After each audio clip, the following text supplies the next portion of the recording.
amis, c'est Isa, j'espère que vous allez tous et toutes muy bien. Je suis ravie de vous accueillir aujourd'hui. Et aujourd'hui, on va se faire une petite canalisation amore, love. On va utiliser pour le choix 3 pierres et je vais tirer aussi 3 dés si ça peut vous aider. Donc je vous montre, le premier choix c'est un petit caillou qui paye pas de mine. Le deuxième choix, c'est une angélite, je crois. Et le troisième choix est une lapis lazuli. Je vais utiliser juste une seule carte du Dixit par choix. Et je vais essayer de vous canaliser un message. Et pour vous aider à choisir, choix numéro 1, le dé jaune avec le numéro 4. Choix numéro 2, le dé violet avec le numéro 6. Choix numéro 3, le dé blanc avec le numéro 3. Ah ah ah ah ah. Voilà. Et bien les amis, c'est parti, je vous laisse choisir et je reviens tout de suite. Hello à toi qui as choisi le choix numéro 1, donc le petit caillou qui paye pas de mine avec le dé jaune numéro 4, un peu comme ma main sur cette image. Donc c'est parce que j'ai mis mon fond bleu.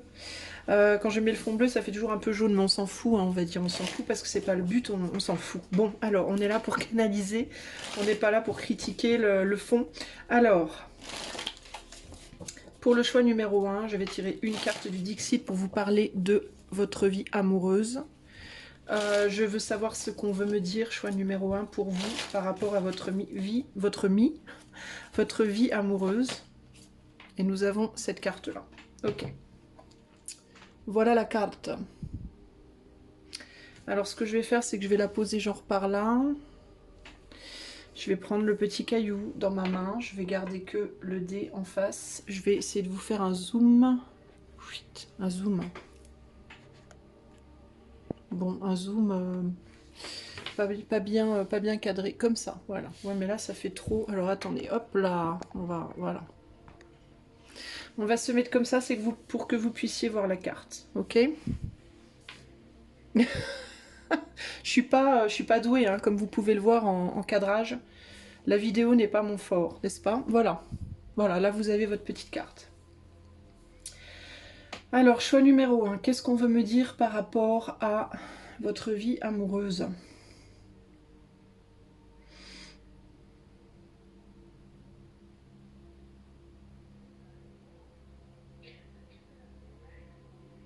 On voit que le nombre 4 ressort 2 fois.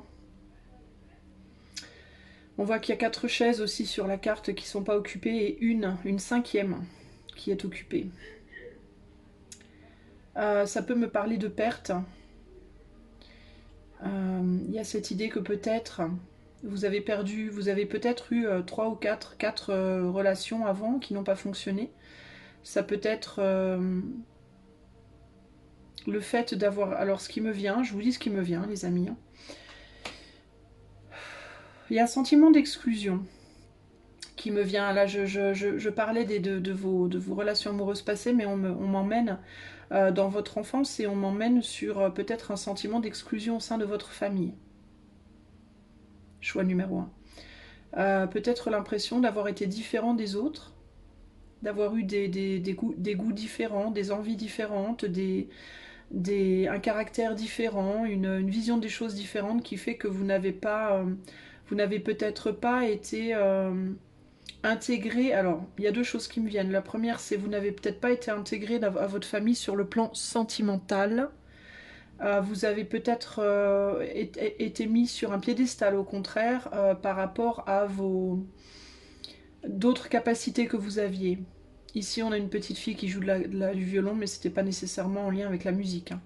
Mais vous avez peut-être été mis sur un piédestal en lien avec une ou certaines capacités que vous aviez, mais pas sur le plan émotionnel. On dirait qu'il y avait un gros manque de lien émotionnel dans votre famille étant petit ou petite.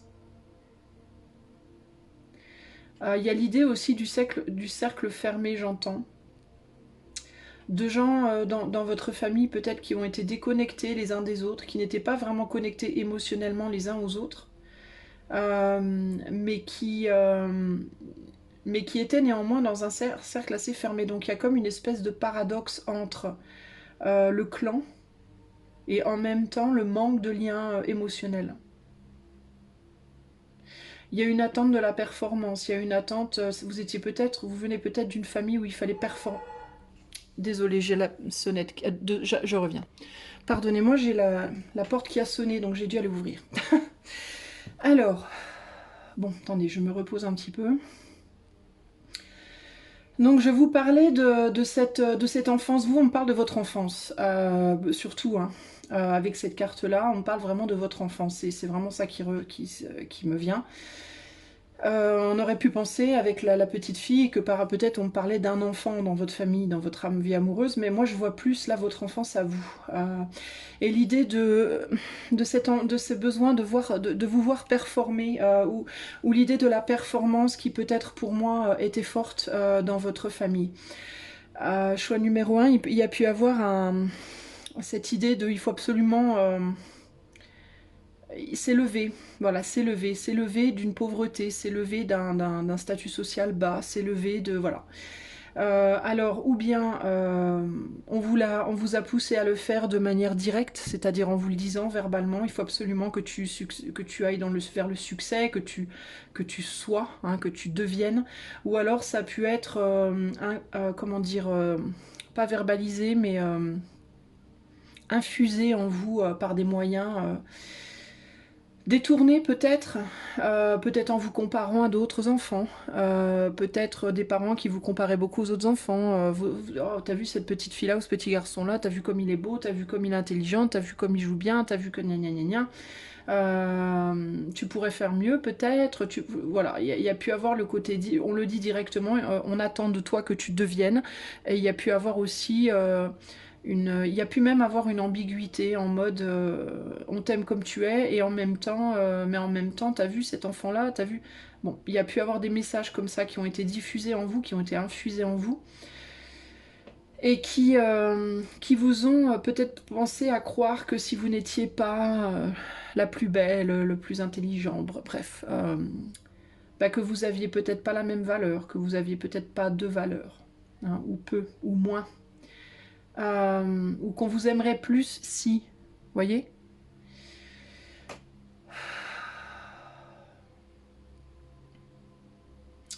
Il y a pu avoir aussi le fait que vous aviez une passion en vous qui vous a un petit peu déconnecté des autres. Mais j'ai quand même le sentiment qu'on vous y a poussé un petit peu. Je sais ce qui me vient, moi. Il y a pu avoir une forme de dureté envers vous, du coup, hein, pour vous pousser aux choses. Alors vous avez réussi ou pas, hein, vous avez atteint ce stade ou pas, mais on me parle de ça parce qu'il y a l'idée que c'est la clé. C'est comme si on me disait c'est la clé à votre problématique sentimentale. Alors est-ce que vous avez tendance de rencontrer des gens qui reproduisent ça sur vous, c'est-à-dire qui vous comparent à d'autres, ou qui amènent chez vous ce sentiment de devoir être en compétition. Alors ou bien en compétition avec vos partenaires directement, ou bien en compétition avec, si vous êtes une femme et que vous aimez les hommes, bah en compétition avec les autres femmes. Si vous êtes un homme et que vous aimez les femmes, en compétition avec les autres hommes. Vous voyez? Ou si vous êtes homosexuel, bah en compétition avec le même genre, mais avec les personnes extérieures. Ça peut être une problématique au sein de votre couple. Il peut y avoir des grosses problématiques de communication. Vous pouvez avoir tendance à vous positionner envers les autres. Toujours en dominant ou en dominé. Attendez, je reviens de suite. Je suis désolée, j'ai dû prendre une pause parce que je me sens très oppressée en faisant votre tirage là, choix numéro 1. Ça me fait un point douloureux au niveau du plexus. En même temps, on a un des jaunes. On parle du plexus. Donc quelque chose par rapport à la projection.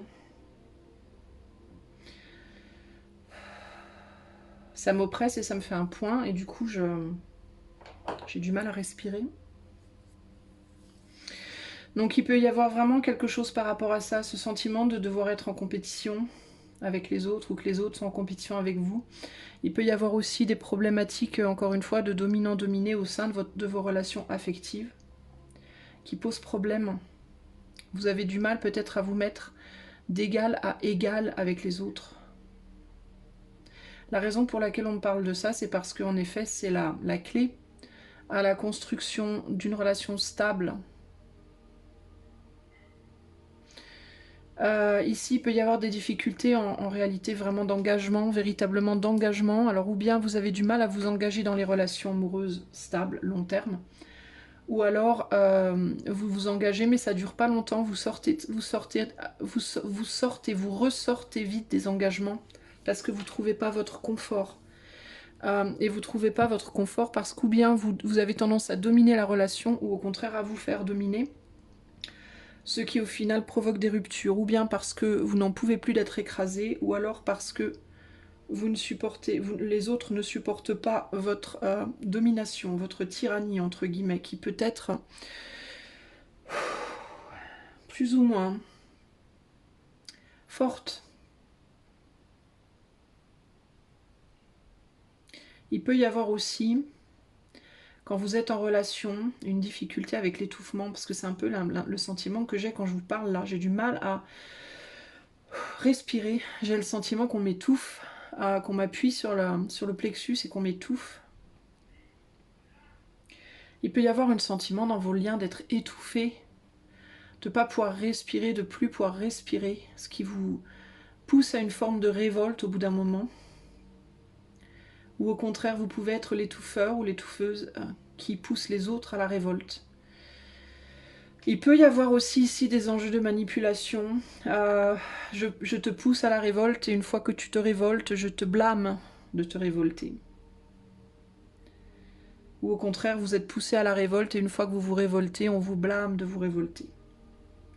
En gros, ici, alors je ne parle pas, ne commencez pas à me dire, surtout dans les commentaires, les amis, oui, pervers narcissique et tout le tralala. Oui, peut-être, certains d'entre vous, il y aura vraiment des problèmes de perversion narcissique, mais c'est quand même vraiment beaucoup plus rare qu'on ne le pense. C'est pas parce que y a de la manipulation chez les gens que c'est automatiquement des pervers narcissiques. Je conçois que c'est extrêmement désagréable à vivre, mais tous ne sont pas des pervers narcissiques, ni hommes ni femmes d'ailleurs. Bref. Il y a pu avoir des communications à ce sujet. Peut-être que vous êtes dans un lien en ce moment, vous essayez de communiquer cet étouffement, vous ne vous êtes pas entendu. Parce que la personne qui est avec vous se place en haut et n'a pas votre point de vue. Ou au contraire, vous êtes l'étouffeur, l'étouffeuse, la personne qui est avec vous cherche à vous le communiquer mais vous ne l'entendez pas. Parce que vous ne vous placez pas à son niveau. Ça ne veut pas dire qu'il n'y a pas d'amour. Ça veut dire que vous reproduisez un schéma de votre enfance.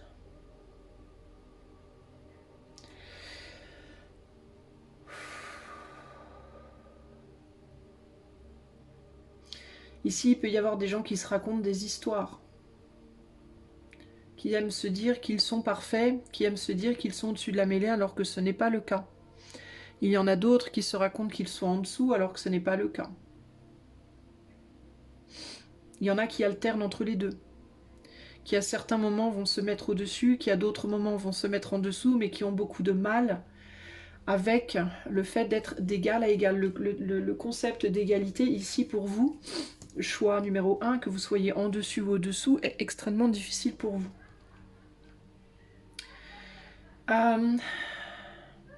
On vous demande de prendre conscience du fait également que ce schéma, que vous avez sûrement vécu dans votre enfance, qui se répercute sur votre vie amoureuse, si vous blâmez vos parents, si vous avez de la rancune, de la rancœur, on vous demande de lâcher prise. On vous demande de comprendre aussi que vos parents ont subi ce même schéma. C'est la raison pour laquelle ils vous l'ont transmis. Si vous avez des enfants, on vous demande de faire très attention de ne pas le transmettre à vos enfants. En faisant quoi? En travaillant sur vous-même. Maintenant. Sans attendre. Parce que tout se transmet par lignée. On donne aux autres ce que l'on a. Et on reçoit de nos ancêtres. Donc vous recevez de vos ancêtres toutes leurs qualités, mais également leurs défauts. Si vous notez, alors on ne peut jamais être parfait, n'est-ce pas? Il y aura toujours des défauts et des qualités que vous transmettrez, quel que soit le travail que vous faites sur vous. parce que il y a toujours des tas de choses à travailler et que le travail, une fois fait, peut être démonté. Tout est toujours changeant. Même quand on a réussi à se stabiliser, la vie nous redéstabilise et c'est qu'un travail constant d'équilibrage. Mais vous avez la possibilité néanmoins, aujourd'hui, là, maintenant, de travailler sur vous pour essayer de redresser des choses. Et on vous demande toute votre vie de travailler sur vous pour garder les choses en équilibre. Pour que vos enfants, s'ils n'apprennent pas, si vous n'êtes pas capable de démêler certains nœuds d'ici à la fin de votre vie, puissent au moins apprendre de vous que l'on peut y travailler. Que ce n'est pas vain, que les choses peuvent changer. Ici, on vous demande de le réaliser en vous-même, choix 1. Et on vous demande aussi de le faire pour vos enfants si vous avez des enfants, parce que les enfants apprennent par l'exemple. Les enfants n'apprennent pas par les mots, ils apprennent par l'exemple. Vous pouvez dire à un enfant 40 000 fois qu'il ne faut pas fumer de cigarette. Si vous fumez devant votre enfant tous les jours, votre enfant apprendra de vous que l'on peut fumer. Point, en fait. Voilà. Déjà, votre enfant ne comprendra pas pourquoi vous lui dites qu'il ne faut pas fumer alors que vous le faites vous-même. Et puis votre enfant apprendra qu'on peut fumer parce que vous l'avez fait après tout. Et puis que c'est peut-être même pas possible d'arrêter parce que vous lui avez dit toute votre vie qu'il fallait pas le faire, mais vous l'avez jamais fait. Vous n'avez jamais arrêté. Donc votre enfant va apprendre qu'il peut fumer et qu'en plus de ça, on ne peut pas arrêter. C'est pas un blâme, je suis pas en train de vous blâmer les amis, hein, mais on vous dit, si je vous transmets les messages, et le message c'est, il est temps maintenant d'acter. D'arrêter de parler et d'acter. De réaliser les schémas que vous rejouez dans votre vie amoureuse et votre vie familiale, si vous avez une famille, si vous n'en avez pas, pourquoi vous n'êtes pas en couple, hein, posez-vous cette question, en lien avec votre vie d'enfance, votre vie familiale dans votre enfance. C'est dans l'enfance que l'on construit le relationnel, c'est dans l'enfance que l'on construit la relation à l'homme et à la femme. C'est dans l'enfance que vous trouverez les racines de votre projection affective, les projections de votre vie affective dans votre relation amoureuse. Donc si vous avez des soucis pour construire ou maintenir une construction en amour, c'est là qu'il faut chercher. Ce que vous avez subi, vous pouvez ne doit pas être une fin en soi. Quel que soit le degré auquel vous l'avez subi, et ce n'est pas une fin en soi, cela peut s'arrêter dans cette vie pour vous, mais aussi, et si vous n'y arrivez pas pour vous, vous pouvez au moins le faire pour vos enfants si vous en avez. D'accord ? Ça ne veut pas dire qu'il faut apprendre à vos enfants de ne jamais être en couple parce que le couple c'est l'horreur, ou que la famille c'est l'enfer. Ça veut juste dire qu'il faut apprendre à vos enfants que voilà ce que vous avez subi, voilà ce que vous avez vécu, de manière minimale ou de manière importante, et que voilà comment ça vous a impacté vous, et que vous essayez de changer les choses à votre stade pour que ça ne les impacte pas eux, mais que si toutefois vous n'y arrivez pas, qu'ils pourront également faire ce travail sur eux. Et que peut-être eux y arriveront. Alors, il y a aussi, on me dit ici, des parents qui ont peut-être projeté sur vous des choses justement qu'ils n'ont pas réussi à faire. Ils ont peut-être attendu de vous que vous le fassiez pour eux. Si vous pensez que c'est une mauvaise chose, on vous dit pas forcément. Ça veut pas dire que si vous n'y arrivez pas, il faut vous blâmer. Mais ce n'est pas une mauvaise chose de dire à son enfant, moi je n'ai pas réussi, peut-être que toi tu y arriveras. Si tu n'y arrives pas, ce n'est pas grave. C'est peut-être ce qu'on a oublié de vous dire. On a peut-être oublié de vous dire, si toi tu n'y arrives pas, ce n'est pas grave. Parce que peut-être ton enfant y arrivera. Et si tu n'as pas d'enfant, ne t'inquiète pas, d'une manière ou d'une autre, la lignée sera projetée de toute manière. D'une autre manière peut-être. Par un autre humain, par une autre...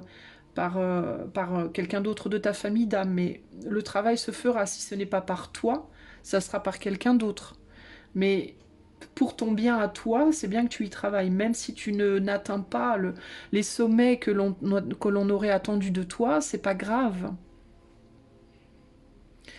Et peut-être aussi que si tu n'arrives pas à faire une chose que tes parents n'ont pas pu faire et qu'ils auraient voulu que tu fasses pour eux, bah peut-être que tu peux en faire une autre. Peut-être qu'il n'y a pas qu'une chose que tes parents n'ont pas réussi à faire, tu vois.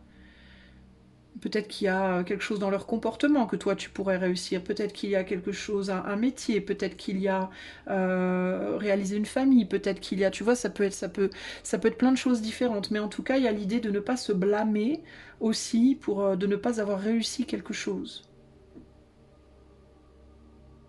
Si tu n'as pas réussi ta vie amoureuse, par exemple, si tu vois que tu as un certain âge et que tu n'as jamais réussi à construire, eh ben peut-être que toi, tu peux te réaliser professionnellement. Peut-être que toi, tu peux réaliser un projet qu'un de tes parents aurait aimé réaliser et n'a pas pu faire, par exemple, tu vois. Il y a d'autres manières et l'amour ne se résume pas que à l'amour amoureux. L'amour, c'est l'amour amical, c'est l'amour d'une personne à son enfant, c'est l'amour humain, en fait. C'est l'amour d'un métier, c'est l'amour d'une passion, enfin d'une activité, il y a plein d'amours différents.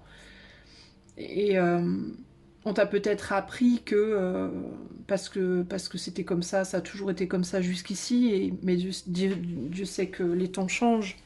On t'a peut-être appris jusqu'ici que l'amour n'était que familial ou amoureux, ou amical, et qu'il n'y avait rien d'autre. Ben, c'est pas forcément vrai. L'amour se décline sous de bien des manières. On te demande d'aller voir.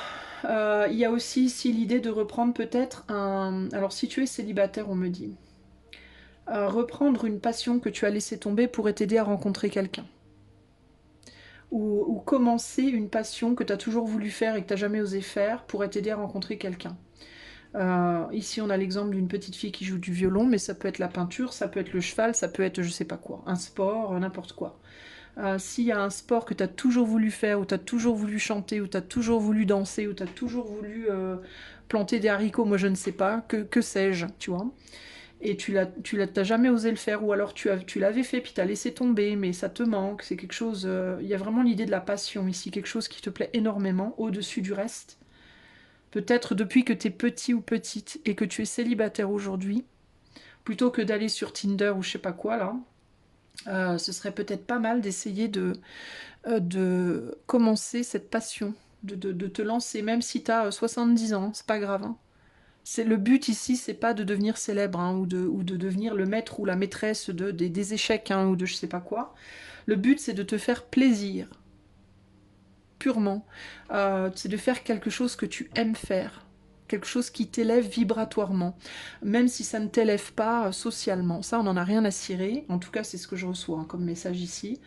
On s'en fout de si ça t'élève socialement ou pas. Peut-être certains d'entre vous, ce sera le cas, d'autres pas. Mais le but ici, c'est de t'élever vibratoirement. Et c'est peut-être à travers cette activité, ou une fois que tu l'auras commencé, que tu rencontreras la personne que tu attends. Et quand on y pense, en même temps, c'est logique. Parce que si tu fais quelque chose que tu aimes, ça élève tes vibrations. Et si tu élèves tes vibrations, tu vas être tout de suite beaucoup plus attirant aux yeux des autres. Et si tu fais quelque chose que tu aimes et que tu rencontres des gens par cet intermédiaire, ce sera beaucoup plus facile de te relier à quelqu'un qui aime la même chose que toi qu'à quelqu'un qui n'aime pas du tout ce que tu aimes. Alors je dis pas qu'il faut toujours obligatoirement se mettre en couple avec des gens qui aiment la même chose que nous, mais en tout cas, il y a un lien, quoi. Tu vois, ça peut aider, on va dire. Donc tu vois, il y a beaucoup de choses qui ressortent. Travailler sur ta communication aussi. Hein. N'hésite pas, si tu es quelqu'un qui est timide, hein, parce qu'on a quand même beaucoup le bleu, donc si tu es quelqu'un qui est timide, qui a des problèmes de communication, n'hésite pas aussi à faire de la musique, du chant ou du théâtre. C'est des choses qui vont vraiment t'aider à t'exprimer. Voilà ce que je peux te dire.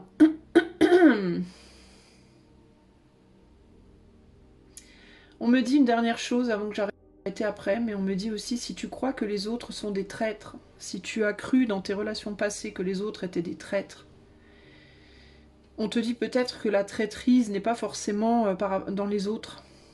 La traîtrise, elle peut être dans ta propre enfance, qui a pu te faire croire des choses ou te faire penser des choses à ton propre sujet, ou dans ta manière de te projeter qui t'ont trahi toi. Ça veut pas dire que tu es responsable, hein.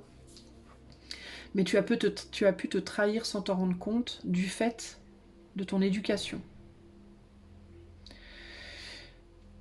Donc, tout ça, c'est des choses sur lesquelles il faut que tu réfléchisses parce que la clé d'une vie amoureuse réussie pour toi, elle se trouve dans tout ça, là. Ok? Voilà, j'espère que cette petite guidance t'aura plu et parlé. Je te fais des gros bisous. Si tu veux une guidance privée, si tu veux me demander cette guidance en mode privé, par exemple, ou aller voir les autres que je propose, tu peux aller dans les commentaires, il y a le lien de mon site internet. Ce soir, nous sommes le 2 septembre, je crois, aujourd'hui, je sais même plus, moi, quelle date on est, j'ai complètement perdu le sens des choses, là. Ah bah, puis je peux pas voir. Bon, nous sommes le samedi, c'est ça, 2 septembre. À 21 h, je fais un live ce soir si ça t'intéresse de poser une question, ok? Et puis, si tu as aimé la guidance, bah, tu peux mettre des pouces, liker, partager, commenter, etc. Tu connais la chanson. Je te fais des gros bisous et je te dis à bientôt. Ciao, ciao. Salut à toi, choix numéro 2. J'espère que tu vas bien. Allez, c'est parti. On va canaliser ton petit message. Je vais prendre juste une seule carte du Dixit pour canaliser ton message par rapport à ta vie amoureuse.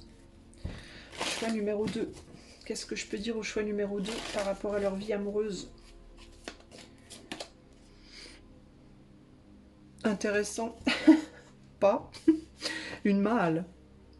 C'est pas très... C'est un peu bof comme carte. On va voir. Hein. C'est pas la carte la plus jolie du truc, mais on va voir ce que ça nous dit. On va la mettre comme ça. J'essaye de la... Voilà, de vous la mettre près. Comme ça, vous pouvez vraiment la regarder. Moi, je vais prendre la petite pierre. Alors, choix numéro 2. Qu'est-ce qu'on peut vous dire par rapport à votre vie amoureuse? Déjà, on a le bleu et le jaune hein, qui sortent de la malle. Le bleu, communication. Le jaune, plexus.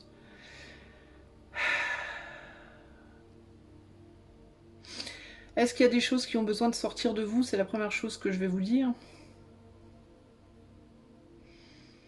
Est-ce que vous êtes trop renfermé? Est-ce que vous avez besoin de communiquer avec l'extérieur aussi? Le jaune, c'est aussi le soleil, la chaleur. Oula, qu'est-ce qui se passe dans l'espace? Est-ce que vous avez besoin de communiquer avec le monde extérieur? Est-ce que vous êtes beaucoup trop renfermé? Est-ce que vous avez peur de sortir de votre propre être? Est-ce que vous avez peur de vous montrer tel que vous êtes aussi? Choix numéro 2.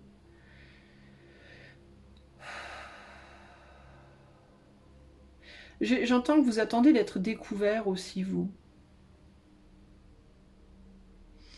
Vous attendez qu'on vous voit, vous attendez qu'on vous... Je pense que vous n'êtes pas quelqu'un qui... J'ai probablement beaucoup de célibataires sur ce choix-là. Et j'ai l'impression que vous n'êtes pas le genre de personne à aller chercher les autres.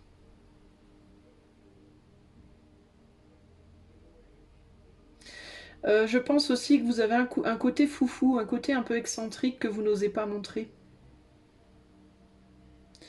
Du point de vue de l'extérieur, comme ça, quand on vous connaît pas, vous paraissez probablement mystérieux ou mystérieuse. Et plutôt raisonnable, plutôt banal, j'ai envie de dire, comme ça. Mais il y a quelque chose à l'intérieur de vous aussi d'un peu dingue, d'un peu foufou, d'un peu excentrique, d'un peu original, et vous voulez pas le... C'est quelque chose qu'il faut faut vraiment aller chercher pour le trouver, quoi. Vous n'allez pas montrer ça facilement, vous n'allez pas facilement vous présenter aux autres comme ça. Mais vous avez tendance à attendre qu'on vienne vous ouvrir, qu'on vienne vous chercher, qu'on vienne... et j'ai envie de vous dire, vous êtes bien planqué, quoi. Là où vous êtes planqué, il n'y a pas beaucoup de gens qui vont venir chercher. Ce qui me perturbe le plus dans cette carte, bizarrement, c'est les herbes là. Pardon, vous voyez tout en très gros, c'est les herbes là. Ça me fait, il n'y a pas d'épines, mais elles me font penser un peu à des ronces. Cette idée d'herbes tout enchevêtrées là, dans lesquelles on pourrait facilement se prendre les pieds et se casser la figure. J'ai l'impression que vous êtes allé vous mettre vous dans un buisson, dans un espèce de fourré où personne n'a vraiment envie d'aller se mettre parce que c'est le bordel quoi.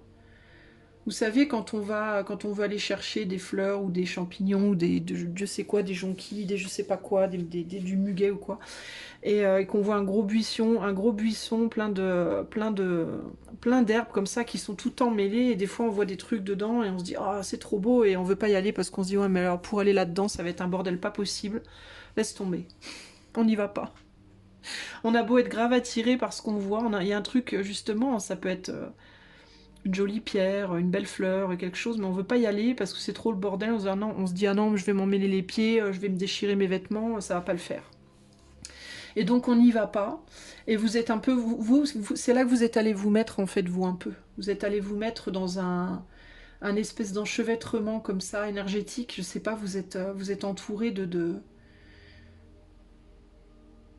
espèce de nœud là, et puis on sait pas comment vous, on sait pas comment venir vous chercher en fait. Ou quand on voit où vous êtes, on n'a pas envie. Il y a quelque chose comme ça.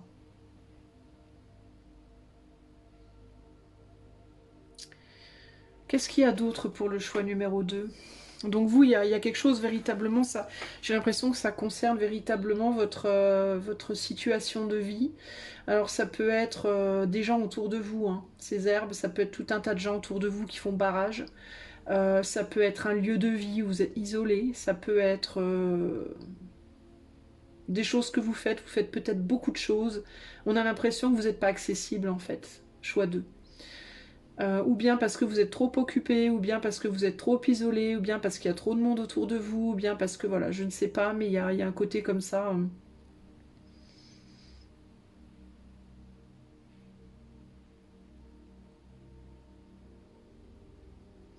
Il y a un côté comme ça qui rebute, hein, qui fait qu'on n'a pas envie, on veut pas. On veut pas venir. Pourtant, cette malle, elle est ouverte, hein, et on n'a pas de clé, on n'a pas de cadenas dessus. Ce qui me fait penser que vous êtes quelqu'un qui de relativement ouvert. Quand on vous parle un petit peu, je pense que vous êtes quelqu'un qui pouvait quand même facilement vous ouvrir, mais il faut venir vous voir, quoi. C'est pas le fait que vous êtes fermé, c'est le fait que vous paraissez inaccessible. Ça peut être des gens autour de vous qui sont trop protecteurs aussi, hein. Il peut y avoir des enfants aussi pour certains d'entre vous qui font qu'on n'ose pas venir trop vous voir parce qu'on veut pas se mettre entre guillemets dans un guêpier. Il y a vraiment cette idée de ne pas vouloir se mettre dans un guêpier par rapport à vous. C'est vraiment votre situation de vie, votre entourage, vos enfants, je sais pas. Il y a quelque chose qui fait que les gens ne s'approchent pas.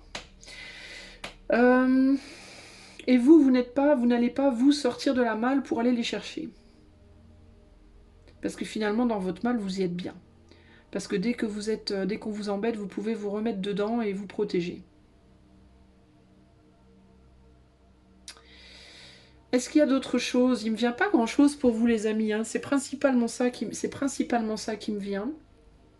Si vous êtes en couple et que vous regardez ce tirage, ben c'est peut-être parce que alors ou vous n'êtes pas bien dans votre couple, auquel cas ben c'est un peu le même délire, hein. Vous êtes en couple, donc personne ne va trop venir vous chercher. Ça va être compliqué. Et si vous êtes en couple et que vous êtes bien dans votre couple et que vous regardez ce message-là, la seule chose que je pourrais vous dire, c'est d'être peut-être plus ouvert à votre autre, peut-être d'être un peu plus de montrer peut-être à votre autre, dans le cadre de votre couple quand même, votre côté un peu plus foufou, ou d'oser aller titiller l'autre sur des trucs un peu plus foufou.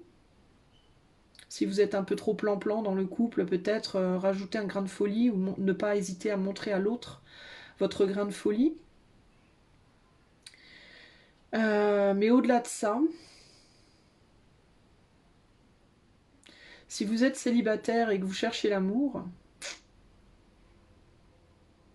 ben, la seule manière, je pense, de le trouver, ça va être de sortir de là où vous êtes. Alors, si vous avez des enfants, ben, vous aménagez du temps pour vous, ou sans vos enfants, ou vous faites des activités qui peuvent vous amener à rencontrer des gens. Si vous êtes encore empêtré dans une ancienne relation, ben, en sortir. S'il y a trop de gens autour de vous, ben, faire en sorte qu'il y en ait moins. Voilà, tout ce qui peut perturber, tout ce qui pourrait vous sortir de ce buisson là, entre guillemets.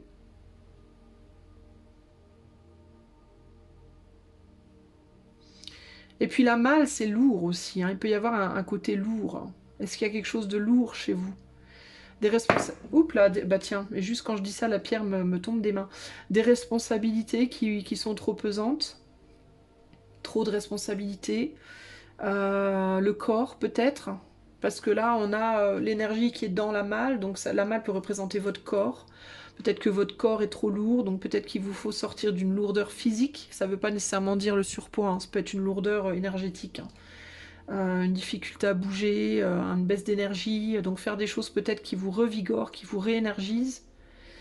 Sortir de votre maison, sortir de votre chez vous. Peut-être que vous êtes trop chez vous tout le temps. Voyez, ce genre de choses. Allez montrer votre lumière. Allez communiquer. Allez vous mettre en mouvement. C'est très terre à terre, je vais être très sincère. Vous, ce que je canalise pour vous, c'est très terre à terre. J'ai pas forcément...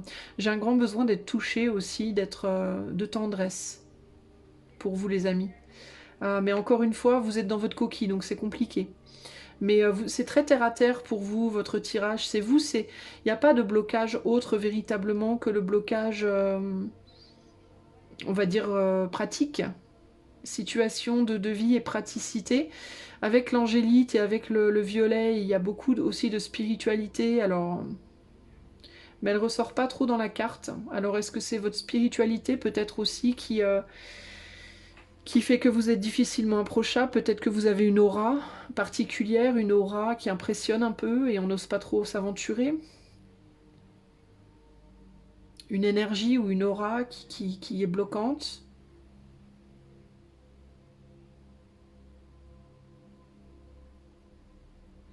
Ouais, mais il y a vraiment cette idée, vous essayez peut-être d'attirer à vous aussi votre autre par de la visualisation ou simplement le fait de penser à cette personne. Ou... Alors si vous avez personne en tête de particulier, ça peut être juste le fait de demander à l'éther que votre autre vous arrive, vous vienne ou quoi. Vous essayez peut-être d'attirer l'autre comme une espèce On pourrait penser que ça c'est une odeur alléchante qui va titiller les narines, entre guillemets, qui demande de venir sans véritablement sortir. Viens me chercher, entre guillemets, mais... J'ai quand même, moi, le sentiment que c'est à vous de faire le pas, quoi. C'est pas... Vous risquez d'attendre longtemps si vous attendez comme ça. C'est un peu ce qui me vient, moi. J'ai le sentiment que vous, au contraire, il vous faudrait peut-être justement sortir de tout ça et passer à quelque chose de plus ancré, de plus terre à terre. Sortir de votre mal et cette énergie, la transformer en quelque chose... Et rebelote, deuxième fois que je l'échappe sans faire exprès, la transformer en quelque chose de plus concret, c'est pas pour rien hein, qu'elle m'échappe, hein. Ça fait 2 fois qu'elle m'échappe. Hein. Donc il y a vraiment cette idée d'échapper, hein, de sortir, de s'échapper, de quitter là. Hein. Peut-être aussi que vous vous échappez trop spirituellement, que vous rêvez trop les choses et que vous ne les faites pas assez dans la matière. On vous demande peut-être de vous échapper plus de vos contraintes et d'aller concrètement chercher... je vais pas vous dire d'aller dans la rue avec un panneau je cherche mon autre, mais d'aller concrètement faire des choses qui pourraient vous attirer une nouvelle rencontre, par exemple, faire des activités ou autre, vous voyez, sortir de chez vous, quoi. Vous relier à l'autre de manière plus concrète. Voilà en tout cas ce qui me vient pour vous, le choix numéro 2. Donc c'est très différent du choix 1. Mais en tout cas, c'est ce qui me vient. J'espère que ce tirage vous aura plu et parlé. Si c'est le cas, vous pouvez mettre des pouces, liker, partager, etc. Vous connaissez la chanson. Si vous aimeriez avoir ce type de consultation, mais en privé, vous pouvez aller dans les commentaires de la vidéo, il y a mon site internet. Vous pouvez en faire la demande par le site ou alors regarder ce que je propose d'autre. Et moi, je vous fais plein de gros bisous et je vous dis à la prochaine. Ciao, ciao. Coucou à toi qui as fait le choix numéro 3. Alors c'est parti. En avant pour ta petite canalisation par rapport à ta vie amoureuse. Alors, choix numéro 3, canalisation pour la vie amoureuse du choix numéro 3. Qu'est-ce que je peux leur dire? Qu'est-ce qu'on me donne comme carte? Et on a, ouf, cette carte-là. Il n'y a pas de nom aux cartes sur le Dixit, hein, donc voilà. Alors, je vais vous mettre en gros plan et je vais... Ouh! Je vais prendre votre petite pierre dans mes mains pour essayer de voir un petit peu ce qui me vient. Alors, message sentimental pour le choix 3. Alors...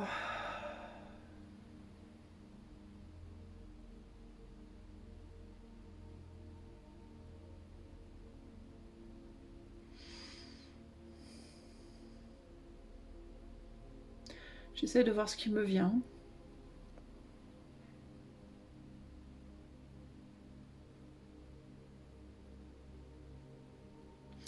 Vous, choix 3, vous pouvez avoir un souci de difficulté à garder vos émotions comment dire, en laisse, comme ce loup là.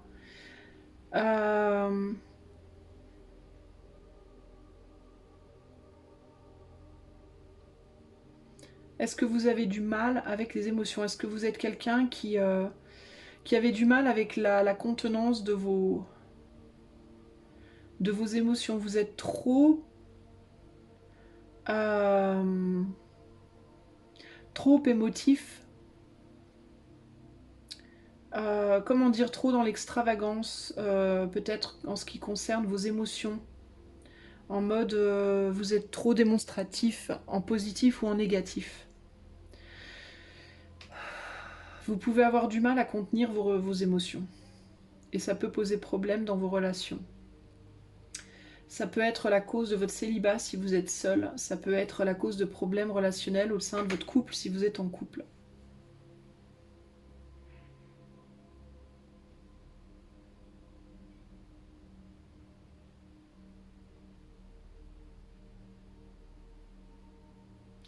J'essaye de voir ce qui me vient, les amis. Pour certains d'entre vous, c'est quelque chose qui a pu vous être transmis d'un parent, peut-être d'une mère, d'un ancêtre.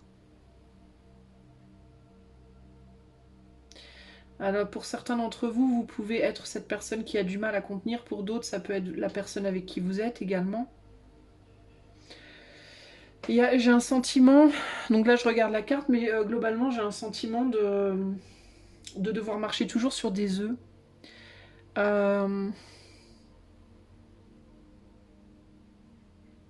Un sentiment comment on dit, attendez, j'ai un mot sur le bout de la langue, il faut que je le trouve.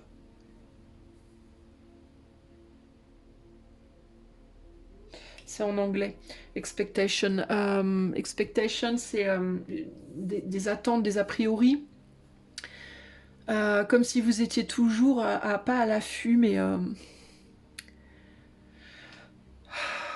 toujours avoir peur de dire une bêtise, de trop faire, de pas assez faire, d'être toujours dans un extrême ou un autre, en fait.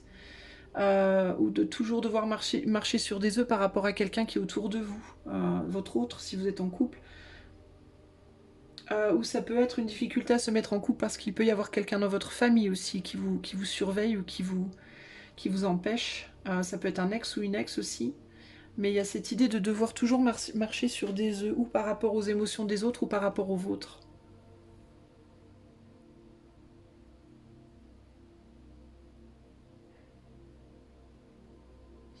Il peut y avoir un sentiment aussi ici de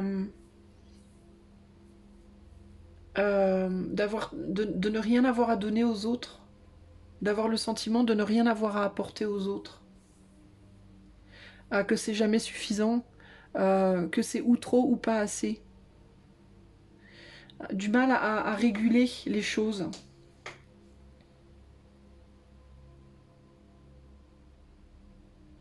Et véritablement, pour certains d'entre vous, c'est quelque chose que vous avez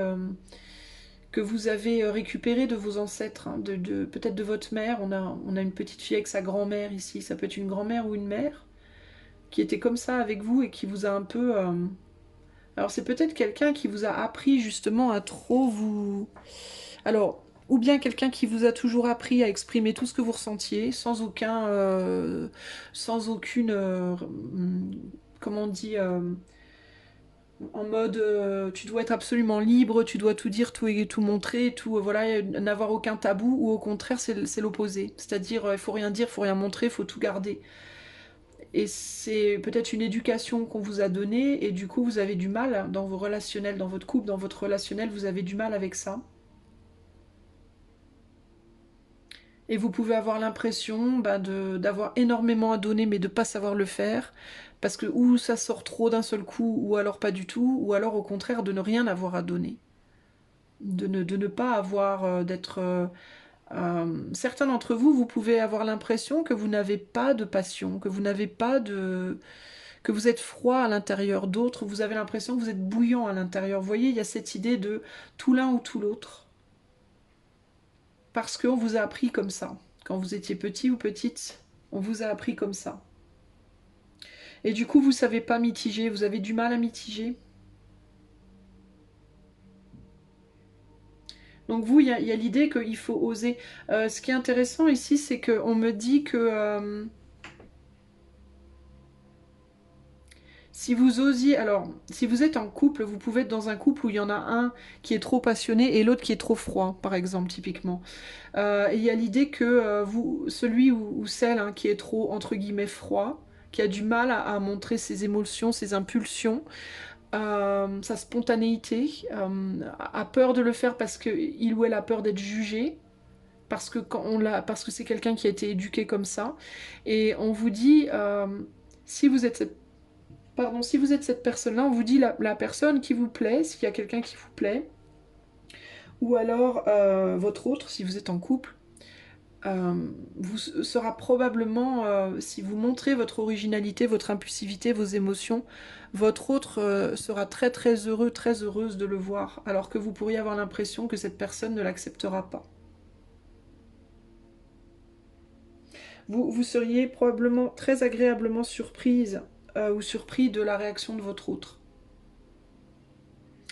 De la même manière, si vous êtes quelqu'un de très impulsif et que vous apprenez à mitiger, à calmer vos ardeurs, entre guillemets, la personne qui sera en face de vous le prendra très bien également. Si vous calmez vos ardeurs, la personne qui est en face de vous et qui est peut-être un peu froide parce que vous êtes justement trop ardent, reviendra vers vous. Ne sera que plus intéressée de venir vers vous. Parce que cette personne se sentira rassurée. Donc ici, il y a l'idée de, dans le cadre d'un couple typiquement où il y a deux polarités comme ça, très marquées, très prononcées, la personne qui est polarisée plus feu, on lui dit calme-toi et tu verras que ton autre viendra plus vers toi, aura plus envie d'être près de toi. Et la personne qui est plus froide, on lui dit fais ressortir un peu plus tes émotions et tu verras que la personne en face de toi, parce que tu fais ressortir tes émotions, elle s'alignera à toi. Elle sera moins ardente, elle aura moins besoin de montrer parce que toi tu participeras en fait. Et c'est comme si à l'heure actuelle peut-être vous êtes dans une espèce de peur, c'est comme si la personne la plus ardente était très ardente parce qu'elle essayait de mettre du feu pour deux, entre guillemets, en pensant bien faire, alors qu'en réalité ça fout tout en l'air. Et la personne la plus froide, elle se montre, mordante, entre guillemets, pour essayer de calmer l'autre, alors qu'en réalité ça a l'effet inverse. Et il faut changer, là. En fait il faut faire l'opposé de ce que vous faites. Voilà, il faut que les pôles s'inversent en fait ici véritablement pour que cette relation fonctionne. Il y a un besoin de s'adapter. Si vous êtes célibataire, il y a un besoin de vous adapter à la personne que vous avez en face de vous. Si vous êtes la polarité la plus froide et que vous avez en face de vous quelqu'un d'assez intense émotionnellement, alors on va vous demander d'être un peu plus foufou, fofolle. Et vous verrez que ça va calmer l'autre. Au lieu que l'autre en face détonne, ça va le calmer ou la calmer, parce que votre chaleur va faire en sorte que cette personne-là, cette autre personne, aura moins besoin de montrer la sienne. Et inversement. Hein, à vous de voir comment vous êtes polarisé. Il y a une des deux personnes ici qui peut avoir aussi l'impression d'avoir beaucoup à donner, et l'autre qui peut avoir l'impression de ne rien avoir à donner. Donc celle qui a beaucoup à donner doit donner à celle qui n'a rien, ou qui a le sentiment de n'avoir rien donné, mais doit aussi lui montrer qu'elle a des choses à donner à cette autre personne. Vous voyez, il y a un besoin. En fait, vous êtes comme un verre trop plein et un verre vide. Et sur tous les aspects de votre relation, il vous faut équilibrer de manière à ce que dans les deux verres, les deux verres soient à moitié plein, à moitié vide, pour que les deux côtés soient équilibrés. C'est véritablement ça. Si vous êtes célibataire, c'est la même chose. Il faut d'abord regarder si en face de vous, quand vous rencontrez quelqu'un, si en face de vous, vous avez une personne plus yin ou plus yang, et vous adapter par rapport à ça.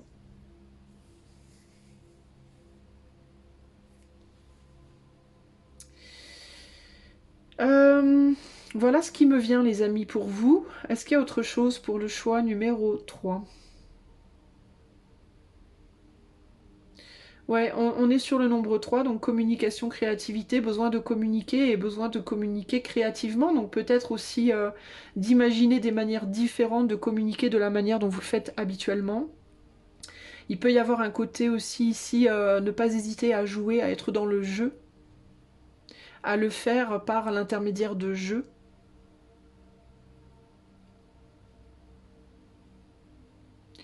De ne pas aussi dramatiser, de ne pas vous dire que les choses sont foutues, qu'on peut pas revenir en arrière, que tout est foutu, que le besoin ici de comprendre que rien n'est jamais foutu, hein, on peut toujours recommencer. Il suffit simplement que les deux personnes le veuillent. Si vous êtes en distanciel par exemple, ben, voyez avec l'autre si l'autre a envie de retenter quelque chose avec vous, et si c'est le cas, ben, proposez de le faire différemment cette fois, radicalement différemment. D'oser un peu plus si vous êtes la personne qui n'ose jamais, et de demander à l'autre de se calmer un petit peu plus si c'est la personne qui est trop ardente. Il peut y avoir des couples ici concrètement qui sont en différence d'âge aussi, et si c'est le cas, il y a un besoin de comprendre ça, de comprendre que l'autre n'est pas de la même génération, pas du même âge si c'est un gros différentiel, et qu'il faut s'adapter. Il faut que chacun fasse un effort en fait ici. Si aucun effort ne peut être fait ou ne veut être fait, alors peut-être le besoin d'aller chercher une relation plus adaptée, les amis.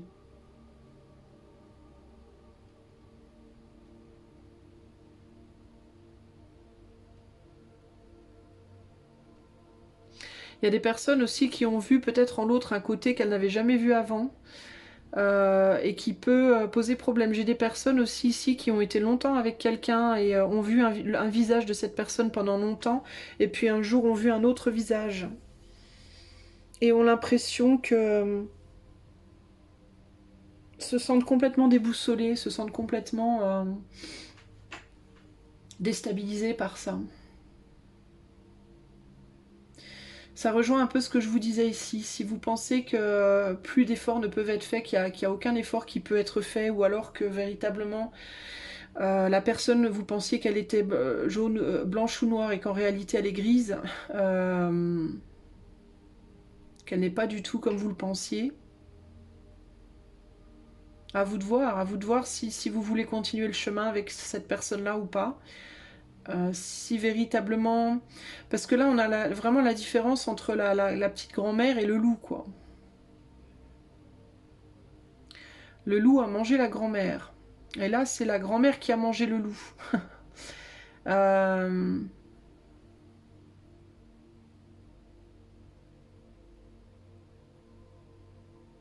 C'est intéressant d'ailleurs ça, que ce soit la grand-mère qui ait mangé le loup cette fois. Il peut y avoir une idée comme ça de je pensais pas que t'étais comme ça. C'est un peu ce qui me vient là, j'imaginais pas ça de toi, que tu sois capable de ça en fait. Je savais que le loup mangeait les grands-mères, mais je savais pas que les grands-mères mangeaient des loups. C'est bizarre, hein, c'est étrange. Euh, et il peut y avoir ce côté, en fait, il y a certaines personnes parmi vous qui ont pu être déçues en mode tu t'étais si gentil, si fille ou garçon, hein, homme ou femme, hein. T'étais si gentil, t'étais si doux, t'étais si et là d'un seul coup t'es une bête quoi. T'es comme un espèce de, il y a un autre côté de toi qui est ressorti, et j'ai l'impression que t'es un animal, une bête féroce un peu. Et tu peux avoir du mal, vous pouvez avoir du mal du coup à voir votre autre comme vous le voyez avant. Alors il va falloir regarder si vous êtes capable de retrouver cette personne ou pas. Et si vraiment, quelle est la vérité en fait? Est-ce que cette personne n'est pas vraiment un animal, ou est-ce que cette personne n'a jamais vraiment été gentille en fait? C'est ça qu'il va falloir regarder là, vous voyez? Parce que là, dans la fable, c'est le loup le méchant, hein, c'est le loup qui mange la grand-mère, c'est le loup le méchant. Euh, Et on sait qu'il est le loup, quoi. Il se déguise en grand-mère, certes, mais il n'est pas il ne devient pas la grand-mère. Là, c'est vraiment la grand-mère qui a mangé le loup. Elle l'a véritablement ingéré. Euh, Mais elle a toujours son corps de grand-mère. Alors on peut vraiment pas voir. Donc du coup, il y a pu avoir une grosse déception là. Donc il faut vraiment voir, il faut vraiment discuter avec cette personne et voir et vous questionner sur qu'est-ce qui compte plus aussi pour vous. Est-ce que c'est l'apparence ou est-ce que c'est ce qu'il y a à l'intérieur? Parce que cette grand-mère, encore une fois, c'est une grand-mère, mais elle a... C'est que la coquille, quoi. À l'intérieur, c'est vraiment le loup. Mais le questionnement peut être aussi sur vous. Qui êtes-vous à l'intérieur aussi? Parce que là, on voit la petite fille qui est en rouge, mais elle est une poupée russe comme la grand-mère. Et elle a aussi quelque chose à l'intérieur. Qu'est-ce que ça peut bien être? Donc, il faut peut-être vous questionner sur votre propre intériorité. Est-ce que vous êtes... Est-ce qu'il y a un loup en vous aussi? Ou est-ce que vous êtes... Quoi? Vous êtes une poule? Vous êtes quoi à l'intérieur? Je pense qu'il y a un questionnement à porter aussi par rapport à ça.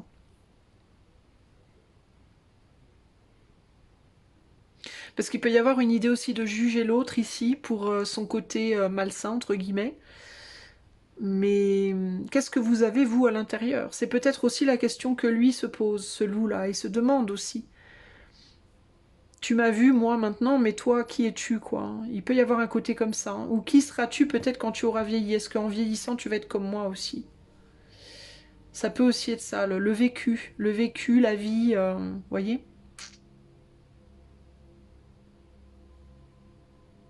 Je vais dézoomer parce que depuis tout à l'heure, je suis tentée de regarder quelque chose sur cette carte et je veux pas vous...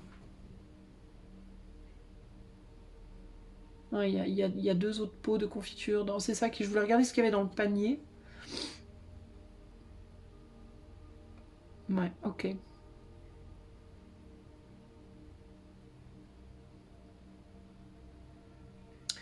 Ok, il peut y avoir l'idée avec les lunettes aussi ici de regarder de plus près les choses, d'aller plus en profondeur dans les choses.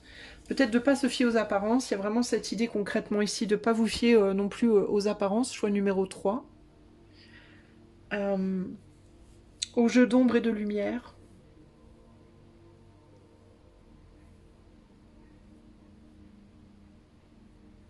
On peut avoir une personne qui est très calme en surface ici, mais qui intérieurement bout, est en ébullition, et à l'opposé une personne qui est en ébullition dans sa manière de se comporter comme ça, et qui intérieurement est très calme aussi.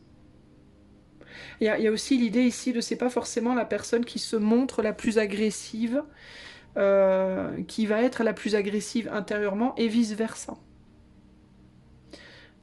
Parfois, les personnes très calmes sont très méchantes et les personnes qui sont d'apparence agressive sont très calmes intérieurement.